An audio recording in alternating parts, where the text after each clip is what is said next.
Good afternoon, students. Very good afternoon, students. Yes, my dear students, in our previous class we learned in the chapter number 1 in IPO class 11th, that is evolution of computer, in the chapter introduction to the computer system. And in our last class or the previous class we learned about the evolution of computer, how your computer system evolved from very older days calculating machines to modern computer systems की जो सबसे पहले हमारी calculating devices थी, that is abacus. Abacus से आपका modern computer system है, that is smartphones, tablets, laptops, how it is evolved. Okay, yes. Now students, we see this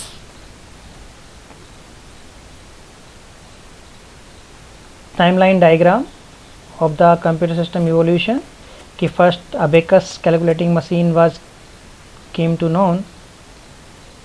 After abacus machine, that Pascaline machine come. This abacus only can perform the calculations, arithmetic calculations, and after that this Pascal machine, that is developed by the Blaise Pascal. This machine can be computed additions and subtractions of two numbers and the multiplication of division by the repeated addition of the subtraction. After this, analytical engine of the Charles Babbage was developed, that was the basis of the modern computer. Okay, after this Charles Babbage analytical engine, the tabulating machines of the Hermann Oehlert will be in existence. Then Turing machines came to known. Alan Turing developed the Turing machine. After that, John von Neumann architecture came to known. On this architecture, two computer systems are developed, that is ENIAC or EDVAC. That was the ENIAC, electronic numerical integrator and computer. That was the first binary computing machine. After that, the transistors came to known, because earlier of this the transistor technology, the vacuum tubes were used और वो बहुत ज़्यादा heat produce करती थी. जो vacuum tube हम use करते थे ना, वो हीट प्रोड्यूस करती थी, जिससे कि ट्रांजिस्टर्स का आविष्कार हुआ फिर उसके बाद, और ट्रांजिस्टर नॉलेज में आए और उनका रिप्लेस कर दिया वैक्यूम ट्यूब को ट्रांजिस्टर के थ्रू. अब ट्रांजिस्टर जो है आगे जाके इंटीग्रेटेड चिप्स में कन्वर्ट हो गए. भाई इंटीग्रेटेड चिप्स बेसिकली है क्या, बहुत सारे ट्रांजिस्टर का कलेक्शन कर दिया हमने, तो डिफरेंट टेक्नोलॉजी आई बच्चों. LSI लार्ज स्केल इंटीग्रेशन, फिर VLSI very large scale integration, फिर ULSI ultra large scale integration. LSI में तो केवल 5-6 ट्रांजिस्टर को ही हम 5000 ट्रांजिस्टर्स को ही, कुछ ट्रांजिस्टर को ही हम क्या करते थे, इसमें मिक्सअप कर लेते थे. ठीक है. फिर VLSI I very large scale integration में थाउजेंड्स ऑफ ट्रांजिस्टर को एक ही चिप के अंदर हम इनबिल्ट कर लेते थे ताकि साइज़ रिड्यूस हो जाए कंप्यूटर मशीन का. फिर उसके बाद अल्ट्रा लार्ज स्केल इंटीग्रेशन आया, जिसमें मिलियंस और बिलियंस ऑफ ट्रांजेक्शन्स को हम एक साथ क्या करने लगे, उसके अंदर इंटीग्रेटेड करने लग गए. समझ में आ गया. ठीक है स्टूडेंट्स. यस, तो बच्चों ये सब हमने लास्ट क्लास में हमने सब लर्न कर लिया था. अब इसके बाद जो है बच्चों, फिर हमने एक मूरी लॉ भी पढ़ा था कि हर 2 ईयर में क्या हो रही थी. हर मूरी लॉ क्या था कि number of transistors are doubled on a chip in every 2 year. Clear, this was the Moore law, Jordan Moore के लॉ के अकॉर्डिंग. नाउ बच्चों, इसके बाद हमने कंप्यूटर मेमोरी के बारे में लर्न किया था. Computer memory in our previous class, कि कंप्यूटर मेमोरी क्या होती है, डेटा को स्टोर करने के लिए टेम्परेरी और परमानेंट. आपका जो एक हार्डवेयर पार्ट यूज़ करते हैं हम कंप्यूटर का, जिसको हम मेमोरी बोलते हैं. अब ये मेमोरी जो होती है, ठीक है, उसके 3 टाइप्स होते हैं. तीन टाइप की कंप्यूटर मेमोरी होती है, प्राइमरी मेमोरी, सेकेंडरी मेमोरी और एक अनदर टाइप की मेमोरी होती है जिसको हम बोलते हैं कैशे मेमोरी। ओके, अब फिर हमने यूनिट्स ऑफ मेमोरी पढ़ी थी कि आपकी जो मेमोरी है उसको हम कैसे मेज़र करें भाई, कितनी मेमोरी हम यूज़ कर रहे हैं, कितनी मेमोरी फिल हो चुकी है, कितनी फिलअप हो चुकी है, कितनी ब्लैंक है। तो मेमोरी की यूनिट्स क्या क्या होती हैं, स्मॉलेस्ट यूनिट क्या होती हैं, उसके बाद में कौन कौन सी यूनिट आई और अब तक, ठीक है। तो स्मॉलेस्ट यूनिट इज़ बिट्स, फिर बिट के बाद में निबल, निबल के बाद में बाइट, बाइट के बाद kilobyte, megabyte, gigabyte, terabyte, petabyte, exabyte, zettabyte, yottabyte, petabyte. Okay, yes, तो योटाबाइट, तो योटाबाइट हमने लास्ट पढ़ा था हमने, ठीक है। तो and you also learn in the last class that is how you convert from one kind of measurement unit to another kind of measurement unit of the computer memory. Now बच्चों, after this types of memory, primary memory and the difference between the primary and secondary memory and what is the use of this cache memory, कैसे memory का क्या use है, क्यों use करते हैं हम कैसे मेमोरी को। तो कैसे मेमोरी को हम इसलिए यूज़ करते हैं क्योंकि आपका जो CPU होता है वो डेटा को कहाँ से रीड करता है, प्राइमरी मेमोरी से, रैम से रीड करता है, प्राइमरी मेमोरी में से रीड करता है। और जो प्राइमरी मेमोरी की जो स्पीड होती है वो बहुत ही स्लो होती है यदि हम उसको कंपेयर करें किससे, CPU की स्पीड से, प्रोसेसर की स्पीड से कंपेयर करें तो ये जो मेमोरी मिसमैच है, तो जिससे हमारा जो CPU की परफॉर्मेंस भी क्या हो जाएगी, डिग्रेड हो जाएगी भाई। तो इसलिए हमें CPU के क्लोजर में एक मेमोरी चाहिए जिससे CPU फास्टली इंक्रीज कर ले, फास्टली डेटा को एक्सेस और रिट्राइव कर ले जहाँ से। Understood, okay. तो हम रैम और CPU के बीच में डेटा स्पीड को फास्ट करने के लिए एक अनदर मेमोरी को प्लेस कर देते हैं जिसका नाम होता है कैशे मेमोरी। अंडरस्टूड, समझ में आ गया, ओके। यस बच्चों, फिर सेकेंडरी मेमोरी कौन कौन सी होती है। नाउ बच्चों देखो, now today we have to learn about this data capturing and the storage and the retrieval. अब बच्चों देखो ये डेटा कैप्चरिंग क्या होता है, see about the data capturing. See data capturing क्या होता है बच्चों, डेटा कैप्चरिंग समझने के लिए मैं आपको now see data capturing. Data capture को ही बच्चों हम बोलते हैं electronic data capture. Data capturing is also called the electronic data capture is the process of extracting information from a document और a file and converting into data readable by a computer. कि किसी file और document से data को read करना और उसको convert करना जिससे कि आपका जो कंप्यूटर है उसको क्या कर पाए, इजीली रीड करवाए। Understood, okay. To read the process of extracting the data from a file और document and to convert it into computer readable format, that process is called the data capturing technique. समझ में आ गया data capturing क्या होता है कि समझ में आ गया, ओके। बच्चों देखो डेटा कैप्चरिंग अब डेटा कैप्चर जो है हम मैनुअल डेटा कैप्चर भी कर सकते हैं और ऑटोमेटेड डेटा कैप्चर भी कर सकते हैं। डेटा कैप्चरिंग आप दो तरह से कर सकते हो बच्चों, मैनुअल भी कर सकते हो और ऑटोमेटेड भी कर सकते हो। मैनुअल का मतलब डेटा कैप्चरिंग बेसिकली डेटा को इनपुट लेना, कंप्यूटर सिस्टम के अंदर इनपुट लेना डेटा को, ताकि हम प्रोसेस कर सकें उस डेटा को, स्टोर करके उस डेटा को फिर हम प्रोसेस कर सकें भाई, ठीक है। समझ में आ गया क्यों करते हैं हम डेटा को कैप्चर। डेटा कैप्चर मतलब to input the data so that we can store the data for future use and process it according to the need.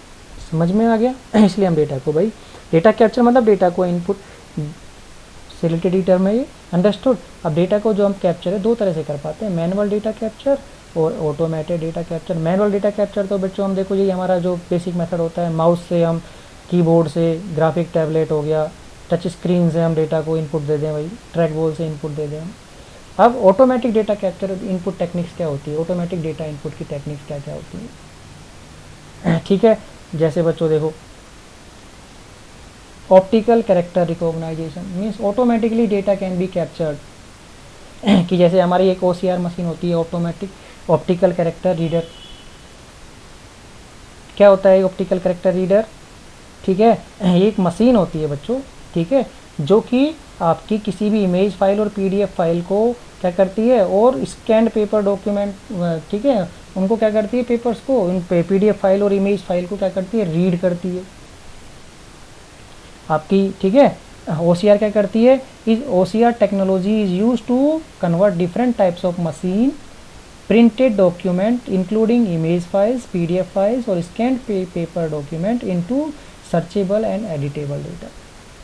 अब बच्चों ये OCR क्या करता है, आपकी डिफरेंट फाइल्स होती है ना, उनमें से करेक्टर को, उनकी करेक्टर्स को, उन फाइल्स को, उन PDF फाइल्स को, उन इमेज फाइल्स को रीड करती है और उन डेटा को आपके कंप्यूटर सिस्टम में स्टोर करती है, ताकि हम उन फाइल्स को हम लेटर क्या कर सकें, एडिट कर सकें, ओपन कर सकें एज पर आवर रिक्वायरमेंट। तो उनको हम बोलते हैं ऑप्टिकल कैरेक्टर रिकॉग्निशन और द रीडर मशीन्स। अंडरस्टूड। तीसरा नेक्स्ट होती है हमारी ऑटोमेटेड डेटा कैप्चर टेक्निक। क्या होती है, डेटा कैप्चर की किया ना इसने, देखो ठीक है। अब ICR intelligent character recognition. Intelligent character recognition क्या होता है, जैसे हमारे हैंड राइटिंग में हम कुछ लिखते हैं, कुछ डॉक्यूमेंट नोट्स बनाते हैं अपने, अब यदि मुझे उसको क्या करना है, स्कैन करना है और कंप्यूटर रीडेबल फॉर्मेट में कन्वर्ट करना है, तो मैं ICR टेक्निक की यूज़ करूँगा। अंडरस्टूड। नेक्स्ट है हमारा OMR optical mark reader. Optical mark reader क्या करता है बच्चों, जैसे हम कोई भी ऑनलाइन एग्जाम देते हैं हम अपना, ठीक है, कॉम्पिटिटिव एग्जाम देने जाते हैं, तो हमें एक OMR शीट मिलती है जिसमें हम सर्कल फिलअप करते हैं, डार्क सर्कल करते हैं, या जो हमें क्वेश्चन नहीं आता उसको ब्लैंक छोड़ देते हैं। तो ऐसी मशीन जो आपकी, ठीक है, डेटा कैप्चर करे, केवल आपके डार्क और ब्लैंक बबल्स को ही कैप्चर करे, तो उसको हम बोलते हैं OMR। Understood. OMR character reader बोलते हैं, optical mark character reader, OMR। Yes. Now magnetic ink character reader, MICR। जो बच्चों बैंक के अंदर जो चेक्स होते हैं ना, बैंक जो है अपने चेक्स को वैलिड प्रोसेस कैसे करती है, using this MICR machine. How the checks are validated for the processes by using this machine. अब बच्चों देखो चेक में जो होता है ना, नीचे देखो चेक के नीचे आपके मैग्नेटिक इंक के अंदर कुछ कैरेक्टर्स लिखे होते हैं, उन कैरेक्टर्स को केवल और केवल ये MICR ही क्या कर सकता है, कैप्चर कर सकता है, रीड कर सकता है। अंडरस्टूड। और उसे रीड करके कंप्यूटर सिस्टम के अंदर कंप्यूटर रीडेबल फॉर्मेट में कन्वर्ट कर सकता है और लेटर उसके ऊपर हम प्रोसेस कर सकते हैं। अब बच्चों देखो एक टाइप की मशीन और होती है, जैसे हम किसी शॉपिंग मॉल में जाते हैं ना, शॉपिंग मॉल में एक बार कोड रीडर होता है, एक बार कोड रीडर, वो भी आपका क्या होता है, एक ऑटोमेटेड डेटा कैप्चर टेक्निक होती है, कि जब हम, ठीक है, कोई भी सामान परचेज करते हैं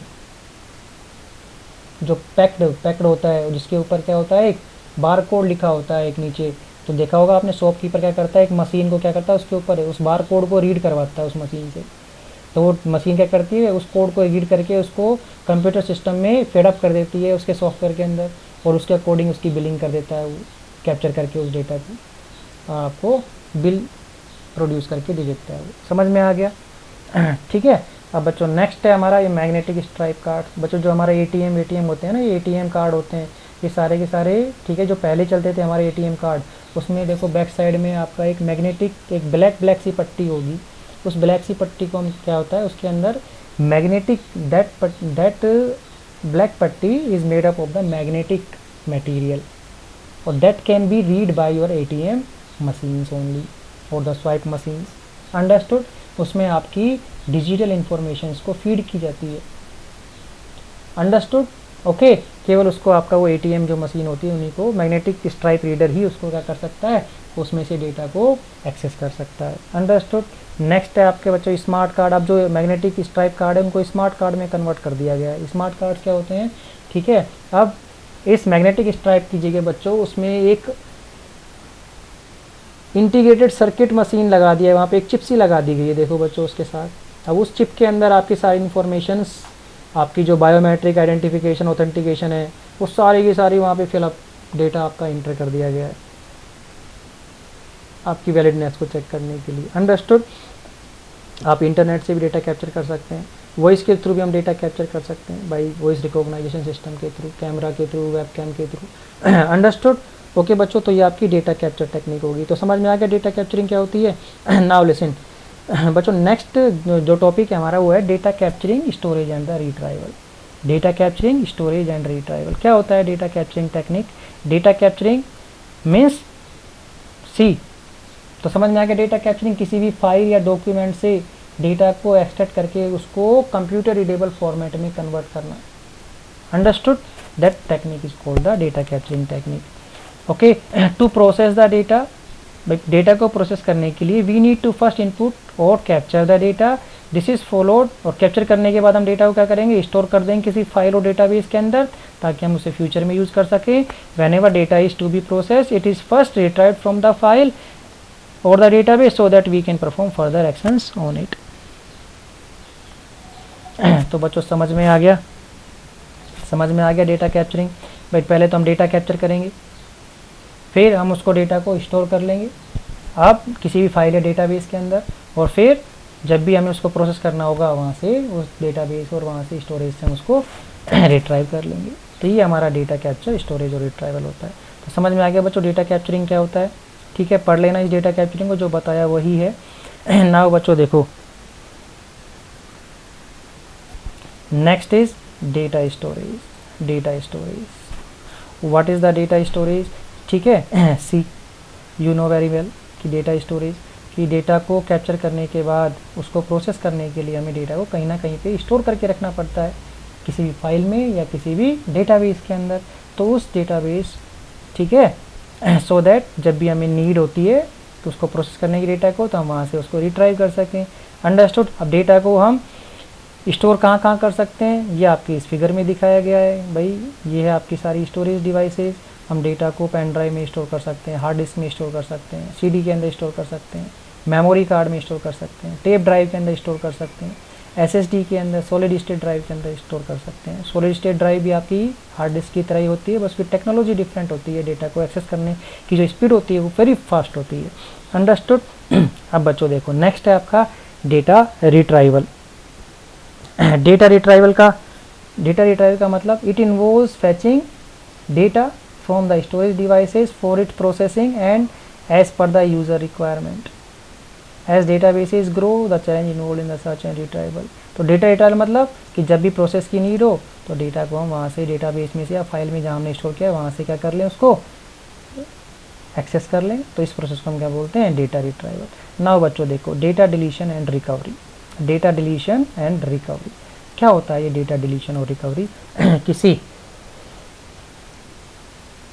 one of the biggest threat associated with the digital data is its deletion। अब बच्चों देखो, ये एक बहुत बड़ा थ्रेट है हमारे लिए कि डेटा जो है किसी भी इंडिविजुअल के लिए या किसी भी ऑर्गेनाइजेशन के लिए बहुत ही इम्पोर्टेंट चीज़ होती है। अंडरस्टूड। और यदि वो डेटा एक्सीडेंटली चाहे हमसे डिलीट हो जाए या कोई और अनऑथराइज पर्सन है उसको डिलीट कर दे हमारे कंप्यूटर सिस्टम को हैक करके, या कोई अनवांटेड सॉफ्टवेयर हमारे कंप्यूटर सिस्टम में इंस्टॉल हो जाए, वो डेटा करप्ट हो जाए, क्रैश हो जाए, या फिर हमारी जो स्टोरेज डिवाइस है वो हार्ड डिस्क है या पेन ड्राइव है वो क्या हो जाए, क्रैश हो जाए, माल फंक्शन हो जाए। अंडरस्टूड। तो इट मीन्स तो डेटा को स्टोर करना है, ठीक है, ये भी एक क्या है हमारे लिए चैलेंजिंग टास्क है, ठीक है, क्योंकि हमारा डेटा वहाँ से डिलीट हो सकता है। तो ऐसे केस में बच्चों हमको अपने डेटा को रिकवर भी करना पड़ेगा। तो डेटा रिकवरी क्या होती है? Understood. In case of data gets deleted accidentally और corrupted there arises a need to be recover data. Recovery of the data is possible if the content memory space mark as deleted. ठीक है, now listen सी कि जब भी हम कोई data, देखो बच्चों, हम खुद से कोई डेटा यदि हमारा कोई डिलीट होता है ना, या फिर हम एक्सीडेंटली डिलीट होता है, तो आपका जो ऑपरेटिंग सिस्टम है वो क्या करता है, उसको उस मेमोरी एरिया को फ्री मार्क कर देता है। ऑपरेटिंग सिस्टम, आपकी जो विंडो है ऑपरेटिंग सिस्टम है ना, उसको फ्री मार्क कर देता है। ठीक है, अब बच्चों जब तक फ्री मार्क है तब तक तो नो प्रॉब्लम, हम डेटा को रिकवर कर सकते हैं। अब यदि उसके ऊपर कोई और डेटा, उस मेमोरी में कोई और डेटा ओवरलैप हो गया, ओवरराइट हो गया, तो हम डेटा को रिकवर करने में हमें प्रॉब्लम आएगी।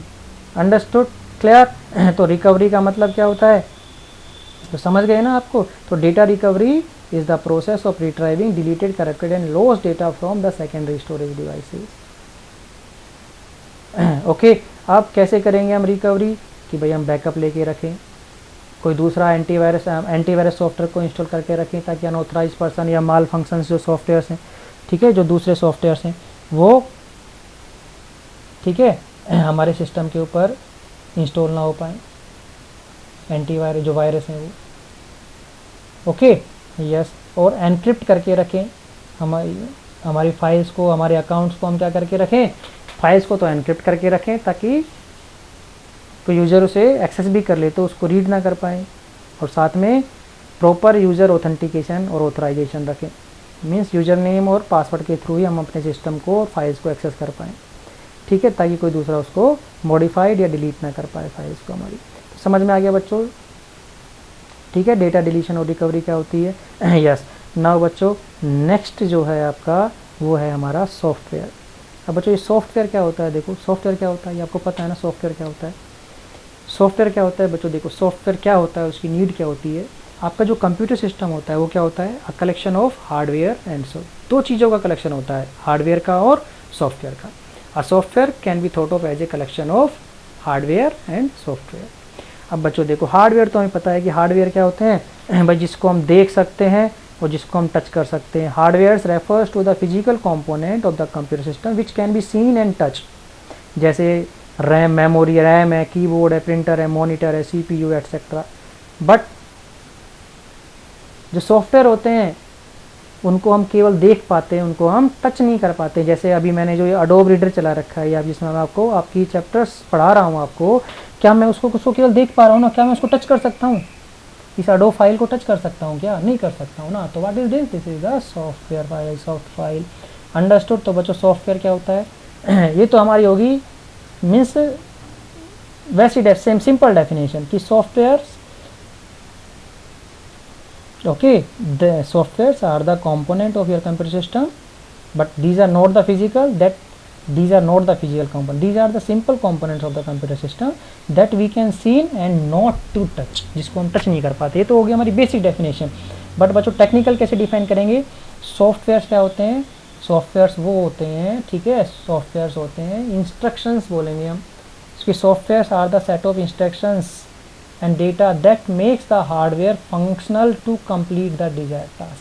अब बच्चों देखो हमारे पास कंप्यूटर सिस्टम है, इसमें हार्डवेयर होता है। अब बच्चों हम हार्डवेयर को यूज़ कैसे कर पाएंगे, भाई हार्डवेयर को मुझे रन करना है, जैसे मेमोरी को यूज़ करना है, प्रोसेसर को यूज़ करना है, भाई प्रोसेसिंग करवानी है उससे, तो कैसे करवाएंगे भाई प्रोसेसिंग, कोई उसको टास्क देंगे, इंस्ट्रक्शन देंगे तभी ना। वो इंस्ट्रक्शन किसके थ्रू देंगे हम, भाई यूज़र उसको कोई टास्क देगा जब भी तो। अब यूज़र टास्क कैसे देगा, किसी सॉफ्टवेयर के थ्रू ही देख पाएंगे हम उसको टास्क।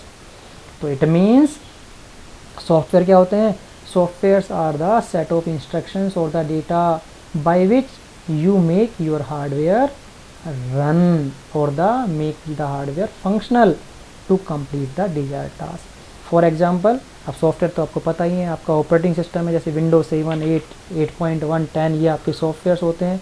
आपका वर्ड है, एक्सेल है, पावर पॉइंट है, कोई भी गेम प्ले कर रहे हो, ये आपका अडोब रीडर है। What are these are the softwares. Understood, समझ में आ गया बच्चों।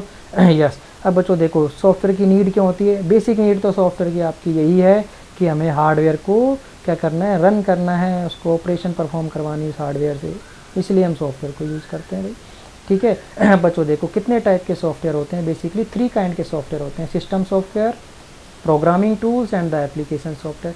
बेसिकली तो बच्चों 2 ही टाइप के सॉफ्टवेयर होते हैं, एक सिस्टम सॉफ्टवेयर होता है, second one is the application software। first type of software is system software, second type of software is application software। अब first type of software system software क्या होते हैं, क्या होता है system software। system software का मतलब, अब बच्चों एक थर्ड टाइप का सॉफ्टवेयर होता है प्रोग्रामिंग टूल्स, चलो बताएंगे इसके बारे में भी, पर आपकी बुक में एक्सप्लेनेशन नहीं दिया हुआ है इसका प्रोग्रामिंग टूल्स, चलो मैं आपको बता दूंगा क्या होते हैं। तो फर्स्ट हम देखते हैं सिस्टम सॉफ्टवेयर। बच्चों देखो सिस्टम सॉफ्टवेयर वो सॉफ्टवेयर होते हैं, ठीक है। Now first type of software is the system software। System softwares are the softwares by which you can run the another kinds of software। Means listen, the system softwares are the softwares that provides an environment so that the other softwares can run. बच्चों system software वो software होते हैं जो कि other softwares जो होते हैं उनको रन होने के लिए एक एनवायरनमेंट प्रोवाइड कराते हैं कि विदाउट दिस अनदर सॉफ्टवेयर्स और सॉफ्टवेयर को हम रन नहीं कर पाएंगे, ठीक है, ओके। जिसके बिना हम हार्डवेयर को यूज़ नहीं कर पाएंगे। तो ऐसे सॉफ्टवेयर को मीन्स तो कोर जो सॉफ्टवेयर होते हैं जिसके थ्रू ही हम हार्डवेयर को रनेबल बनाते हैं, उसी को ही हम सिस्टम सॉफ्टवेयर बोलते हैं।